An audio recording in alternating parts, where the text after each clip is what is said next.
अध्यक्ष महोदय, आपल्या सर्वांचे लाडके पंतप्रधान नरेंद्र मोदीजी यांनी निक्षय ही मित्र व्हावं असं आव्हान केल्यानंतर माझ्या मतदारसंघामध्ये अध्यक्ष महोदय आम्ही हे टीबी रुग्णाचं प्रमाण हे कमी केलं आणि आमच्या विभागातले बीएमसीचे अधिकारी असतील, काही मित्र असतील, ह्यांनी प्रत्येक टीबी पेशंटला 6 महिन्यासाठी आम्ही अडॉप्ट केलं आणि त्याच्यामध्ये आम्ही टीबी पेशंट कमी केले।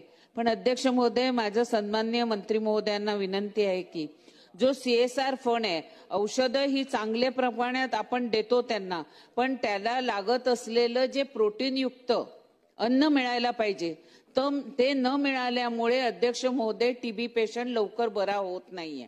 तर हा टीबी पेशंट लवकर बरा होण्यासाठी आपण 6 महिन्यासाठी हे निक्षय मित्र म्हणून लोकांना आव्हान करायला पाहिजे व त्यासोबत जर त्या विभागातील सीएसआर फंड अवेलेबल झाला, काही बँकांना सांगून किंवा काही मोठ्या इंडस्ट्रीजना सांगून जर त्यांना 6 महिन्याचे किट दर महिन्याला आम्ही ज्या पद्धतीने आमच्या महापालिकेतील आर वॉर्ड मधला आर सेंट्रल वॉर्ड असेल, आर नॉर्थ वॉर्ड असेल, ह्या इकडचे आमचे एमओएच आणि आमचे बीएमसीचे अधिकारी ह्यांनी इतकं प्रचार आणि प्रसार केला की आमच्यासारखे कार्यकर्त्यांनी सुद्धा 6 महिन्यासाठी टीबी पेशंटला निक्षय मित्र म्हणून घेतलं।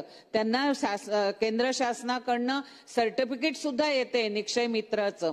त्यामुळे लोकांना सुद्धा वाटतं की नाही बाबा, एका महिन्याला मला एका पेशंटला 1000 रुपये, 6 महिन्याला मला इतके 600 रुपये एकाला एक किट द्यायला, तर 6 महिन्याचे ते पैसे देऊ शकतात। त्यामुळे ह्याची आपण प्रसिद्धी करायला पाहिजे, लोकांना आव्हान करायला पाहिजे। औषधं खूप चांगल्या दर्जाचे आहेत पण त्यांना पूरक धान्य अन्न मिळत नाही, म्हणून हा टीबी लवकर बरं होत नाही। आणि खास करून शाळांमध्ये सुद्धा अवेअरनेस करायला पाहिजे।